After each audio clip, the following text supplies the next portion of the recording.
The CSA is keeper of stories. It's the story of the person that enters, and it's the story of who you become. And the noticing that is done as you transform into a version of yourself you hadn't even realized was possible. When I took the program, I didn't think I was going to be a supervisor. I couldn't imagine myself being a supervisor. What do you mean? Somebody who's a coaching supervisor. How do we label our learning and our growth? Because it's constant. I'd been coaching for about 10 years when I did the course. And yeah, I just felt enveloped by this warmth, this body of people that were providing the training. There was the discomfort of learning. Here we all were expert coaches coming to learn. You have to get into beginner's mindset again.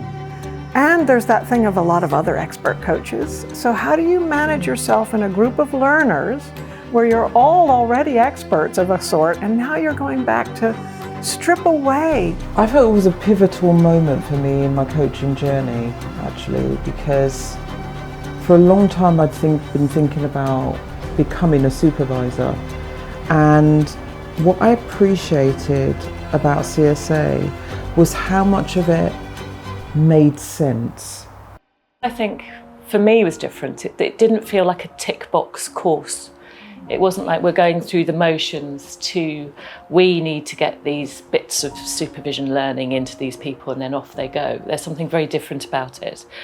And it's not like one of the purely, I think, academic programs, because you haven't got that focus on academic achievement. You've got that focus on nurturing you to become a supervisor. And because I'm so very passionate about supervision, I just think it's so important that people who provide supervision get trained. I haven't been a student on the program, but I've been involved with it ever since about 2008. And the reason I was drawn to it, and I continue to be hugely biased and passionate about the program, is because as a learning context, it touches every box. So there is experience, there is practice, there is feedback, there is theory, there is self-awareness and growth and development. And that's a continuous process over the year. It's not just one strand. That's the key thing. It's relevant across the board, across professions, across industries, across different roles. Yeah. It was enough different, which I had hoped it would be, from other training that I'd done, and a little bit confronting, because I was learning a bit about myself in some areas I wasn't sure I was ready to go, actually. Yeah. So I'm here now because I fully embrace the CSA approach and the deep roots of the CSA approach, because there are lots of people offering trainings in supervision now. And I was saying to you on the train, Alison, I don't know what their trainings are like, I really don't, but I do know that CSA has been home for me ever since I joined it, because I became passionate about supervision. It deepened my coaching practice in a way that I could never imagine that it was going to before I started the course. Me too, it changed my coaching. Yeah. It still does. Yes, it still does. It spreads into so many different areas of not just the coaching, but even the facilitation and the way we do things. And the fact that, you know, the lifelong learning is supported by different training programs that are offered by the organisation that you can come on to further your learning, however many years it is since you did the training. And I go on them, and they're great. Yeah. It was like coming into CSA with a rucksack, and it was full.